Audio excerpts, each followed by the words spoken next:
इस बीच एक बड़ी खबर गाजा से जुड़ी हम अपने दर्शकों को बता दें कि देखिए, एक तरफ इजराइल के बड़े अटैक किए जा रहे हैं, वहीं दूसरी तरफ अमेरिका के विदेश मंत्री मार्को रूबियो इस समय इजराइल पहुंच चुके हैं। माना जा रहा है कि मार्को रूबियो न सिर्फ इजराइल इसलिए पहुंचे हैं कि वो अमेरिका का रुख साफ करें, बल्कि इसलिए भी क्योंकि जो नाराजगी है अमेरिका की, जिस तरीके से तेल अवीव पहुंचने पर जिस तरीके से इजराइल ने कतर में बड़े हमले किए गए थे, उसको लेकर भी डोनाल्ड ट्रंप प्रशासन नाखुश है। डोनाल्ड ट्रंप की तरफ से नाखुशी जाहिर की गई थी, उसको लेकर विदेश मंत्री मार्को रूबियो इस समय इजराइल में है। हालांकि इजराइल पहुंचने के बाद मार्को ने कहा कि इससे इजराइल और अमेरिका के रिश्ते खराब नहीं होंगे। यानी देखिए, एक तरफ कतर में बड़े अटैक्स करता है इजराइल, उसके बाद मार्को रूबियो इजराइल पहुंचते हैं, लगातार नाखुशी जाहिर करते हैं, लेकिन दूसरी तरफ ये भी साफ कर देते हैं कि इससे इजराइल और अमेरिका के रिश्ते खराब होने वाले नहीं हैं। और इस बड़ी खबर पर हमारे साथ हमारे एक और एक्सपर्ट हमारे साथ जुड़े, संजय मेस्टन सर।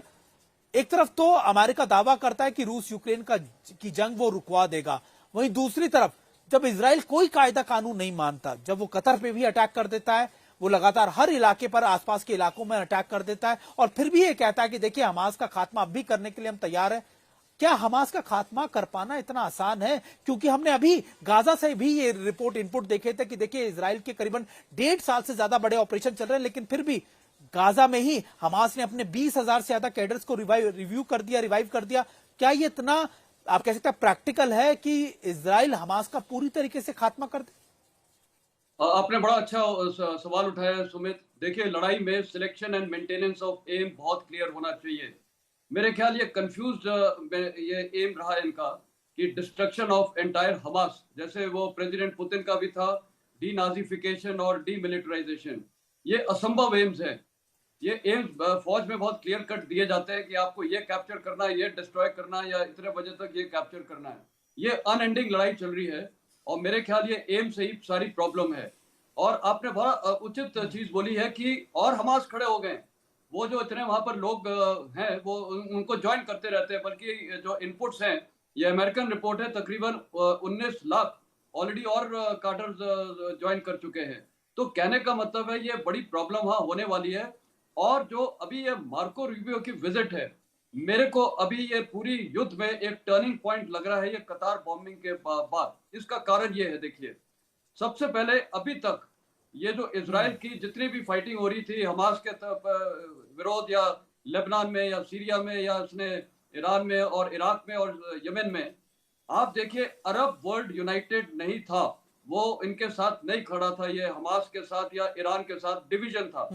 ये जो कतार पे कल हुआ है, ये हमला, ये परसों हमला हुआ है, इससे क्या है कि अरब वर्ल्ड और इस्लामिक वर्ल्ड में यूनिटी आने वाली है। और आप देखिए, कल मीटिंग हो रही है, इमरजेंसी मीटिंग हो रही है कतार के अंदर ही। यहाँ पर एक यूनाइटेड रिस्पॉन्स होगा। रिस्पॉन्स मतलब मेरे को ये लगता है कि मिलिट्री रिस्पॉन्स तो शायद ना हो, लेकिन रिस्पॉन्स ये हो सकता है कि ये जितने अब्राहम पीस अकॉर्ड हुए हैं, वो ये जॉर्डन और यूएई वगैरह के, शायद वो रद्द किए जा सकते हैं। क्योंकि अब ये देश है, जो अरब देश है, ये यूनाइटेड स्टेट्स के ऊपर प्रेशर डालेंगे। और ये युद्ध खत्म करने के सिर्फ एक ही देश है जिसका ये इजराइल मान सकता है, ये प्राइम मिनिस्टर नेतन्याहू, वो है प्रेसिडेंट ट्रंप। पूरा दबाव अभी प्रेसिडेंट ट्रंप और मार्को रूबियो पे आएगा, क्योंकि अरब वर्ल्ड अगर ये दिखाएंगे कि वो डिसयूनाइटेड हैं, तो मेरे को लगता है ये जो कल इनकी मीटिंग है, ये टर्निंग पॉइंट होगा। और इजराइल सबसे बड़ी गलती कर रहा है, आपने इंट्रोडक्शन में बताया, हर फ्रंट पे लड़ा। आज 7 फ्रंट्स की लड़ाई है, साथ में वेस्ट बैंक को भी एनेक्स करना चाहता है। कोई भी देश मिलिट्री वाइज जब इतने फ्रंट्स में इन्वॉल्व करेगा, तो हो सकता है लड़ाई फिर उनके बरखिलाफ भी हो जाए। क्योंकि जिस दिन ये अरब वर्ल्ड यूनाइट हो गई, तो मेरे को लगता है प्रेसिडेंट ट्रंप पे इतना प्रेशर, नहीं तो वो अरब वर्ल्ड बोलेंगे अपने आप यहाँ से बेसिस हटाइए, कतार से बेसिस हटाइए। तो ये बड़ी कैश 22 सिचुएशन कर दी है ये नेता। सर सबसे बड़ी, सर